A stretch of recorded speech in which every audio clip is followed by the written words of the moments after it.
তাইলে আল্লাহ পাক রাব্বুল আলামিন আমার প্রিয় হাবিব নবী মুহাম্মদ রাসূলুল্লাহ সাল্লাল্লাহু আলাইহি ওয়াসাল্লাম উম্মতের দরিদি উম্মতের কান্ডারি সাইয়্যিদুল মুরসালিন ইমামুল মুরসালিন খাতামান নবীন সমস্ত নবীদেরও নবী আমার নবী রাহমাতুল লিল আলামিন। তাহলে আমরা যে এই নবীর উম্মত হইতে পেরেছি আমরা শুকরিয়া আদায় করব না আল্লাহর দরবারে? তাহলে শুকরিয়া আমরা আদায় করব আল্লাহর কাছে যে আমরা এমন একজন নবীর উম্মত হইতে পেরেছি, আমরা নবীকে ভালোবাসতে পেরেছি। দুনিয়াতে পৃথিবীতে অনেক মানুষ আল্লাহ পাক সৃষ্টি করেছেন।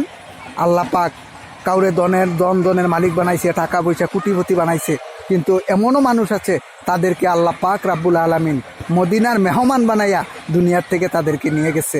তাহলে মদিনার মেহমান যারা হয়েছে তারা কি গরিব? যাদেরকে কোটিপতি বানাইছে তাদের থেকেও ধনী মদিনার মেহমান যারা নবীজির রওজাতি মিরিয়াজুল